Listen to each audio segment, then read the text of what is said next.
And I want to just talk about the importance of leadership and how you're all leaders as licensed nurses and making decisions all the time. And I've always felt like it's really important to make a decision rather than to be afraid to make a decision, even if it's a decision that you later think you would have made a different one about. So there have been many other buildings that have come online here. So the nursing home, we're part of a bigger system here. So I want you to remember that when you make those decisions, you're making them for your patients and for the residents of this building, but sometimes it impacts other buildings, or there are things that happen in other levels of care that impact all of you, because lots of residents, and I know who they are, and you know who they are, come from either independent, assisted living, or memory care that need the services of the Goldberg Healthcare Center to get back and go home, okay? And they are the ones who are really, really touched by your care. I hear about it all the time. Mrs. Goldberg was one of the residents here that you may or may not have taken care of, but I will tell you, she feels that we saved her. And I think we did. And she is one of our largest benefactors, but you know what? I know she didn't get any better care than anybody else. I had my grandmother here for a couple of years in this nursing home. My father-in-law was here. My uncle was here. Nobody got better or worse care. Everybody gets the same care. And I know that. But I know there's certain people that we do take care of that are board members or are people that give money, but the care is the same. And the way we treat them is all the same. I just had somebody tell me in another meeting that when they were in long-term care, they felt that the people that were on Medi-Cal were treated differently. And it was heartwarming for her to hear me say that everybody is treated the same here. We don't even know you all know who's on Medi-Cal because you might have to order meds or something like that and know about that. But the average person that walks through this home doesn't know if they're sharing a room, fine, but we have lots of people paying privately that share a room. So it's not like a red flag, and it just doesn't matter because it doesn't change the way they're cared for, as it shouldn't, okay? So when I talk about the other parts of this campus, I just want to remind you that things go on in other parts of the building that will affect you. And so you're part of a bigger system. You're not a freestanding. Your building is freestanding, but you're still part of the bigger system. So God forbid we ever had an active shooter here. God forbid we had a fire here. You know, that's where everybody comes into play here about what we have to do to protect each other, to protect our residents and our families and our staff and all of that, okay? And I think we have some pretty good systems in place where if a situation that was less than favorable happened, then you would all be protected. And I know we had a situation not long ago where we had somebody come through here and that person shouldn't have been here. And we have had security, and I want you to feel safe here. I think that's really what I want you to hear.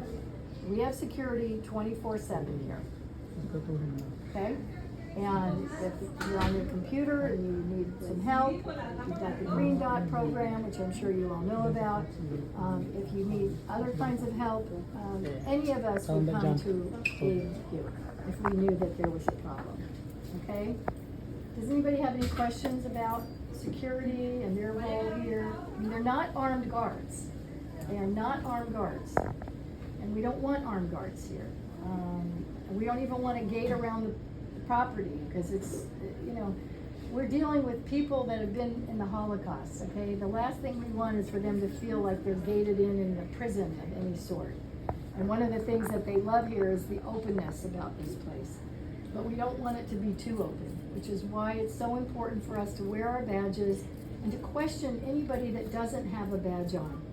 We are working very hard to have everybody sign in and make sure when I see somebody around this campus that doesn't have a badge on, if they're a staff member and I know them, fine, but it's always good to wear your badge. But more importantly, the families you know, and the visitors. They need to check in and they need to have something sticking to them that says they are checked in. And it's okay for you to go up to them and say, I notice you don't have a badge on. Who are you here to see? There's nothing wrong with that. You can do it in a very kind way. Can I help you? Who are you looking for? Oh, I'm here to see a resident. Well, who? Okay, because they might just be saying that. What building are you looking to be in? And then you can follow up, right? I mean, we can be curious about people that don't have a right to be here or a reason to be here. Teamwork, I don't know how much more I can say about teamwork, because all I ever hear is the amount of teamwork that goes on this unit, and the new employees that come to me, and the students that come to me, and they have never seen anything like it. So I think you all set the bar and the example for what teamwork is really about and how you work together. We have a lot of new staff. I've been very impressed with meeting a lot of the new hires. But that's an opportunity for those of us who've been here a long time to make sure that they're trained the way that we want them trained. A lot of them have come from other places. Several have come from Clipboard. They've been in other buildings that might not operate the same way that we do. And we don't take shortcuts here. We do things differently. I know people try to take shortcuts. I'm not saying that. But at the end of the day, I think we go the extra mile and not take those shortcuts to do the right thing for those that we're serving. And a lot of the people from Clipboard are very impressed with that. And I know that they've come here. I talked to many of them for that reason. They've not seen this kind of behaviors in the nursing home environment. And I'm very proud of that, and I want you to be proud of that. And I also want to make sure they get trained as to what these expectations are, so that they don't carry any other habits or anybody else carry other habits here.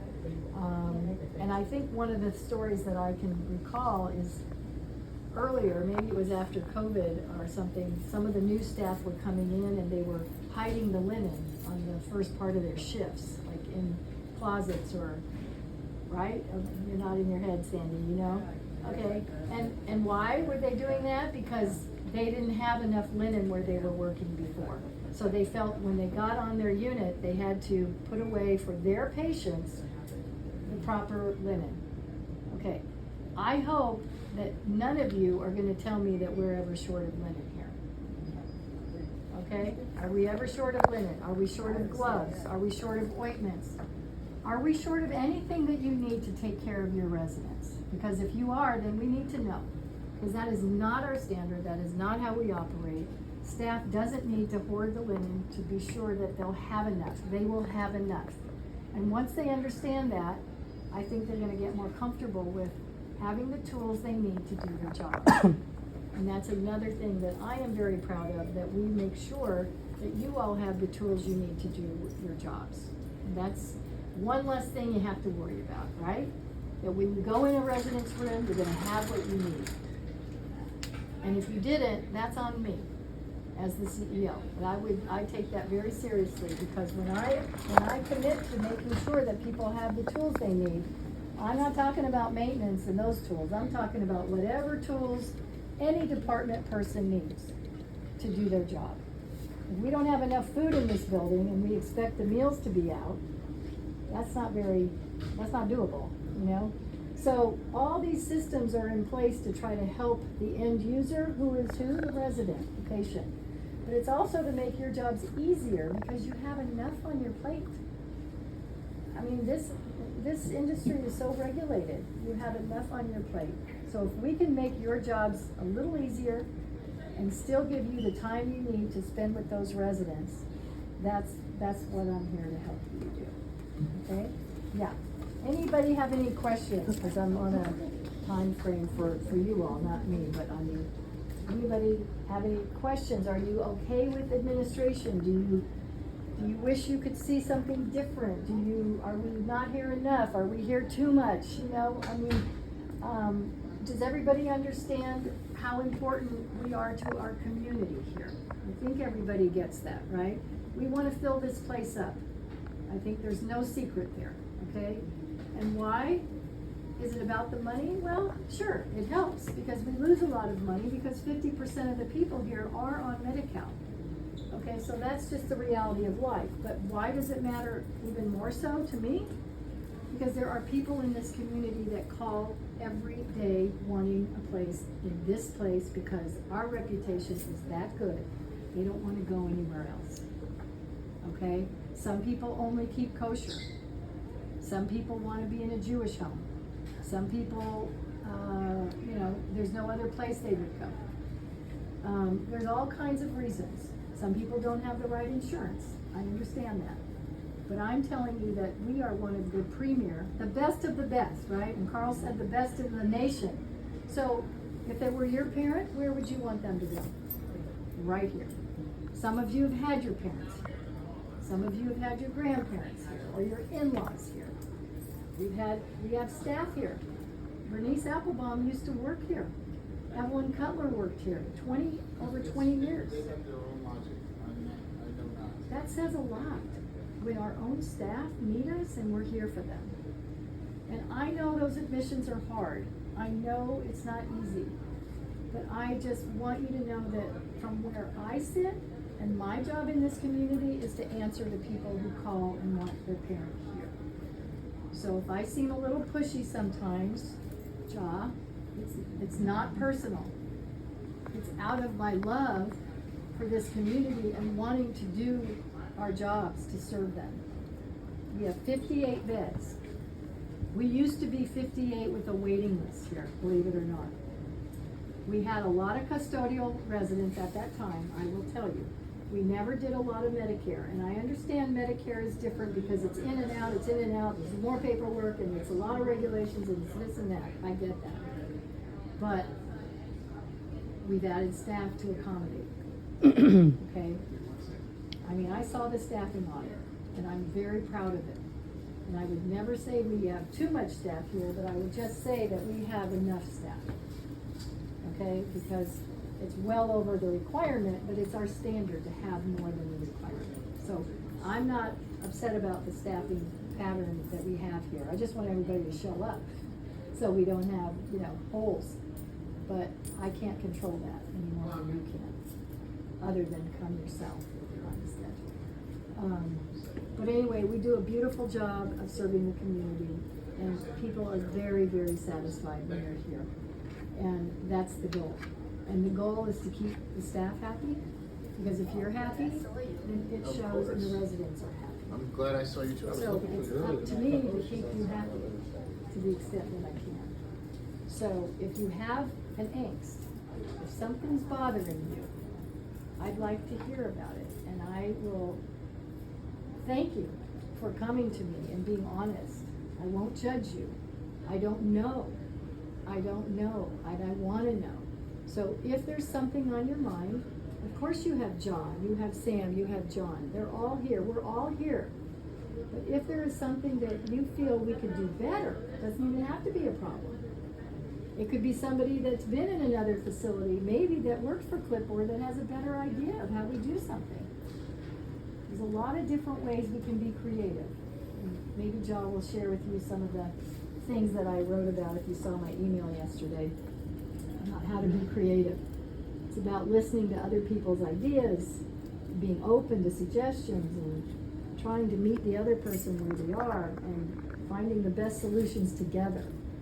So that's all I want to say, and I appreciate the time, and I applaud you all for what you do each and every day. I don't know how you do it, but I'm glad that you do. So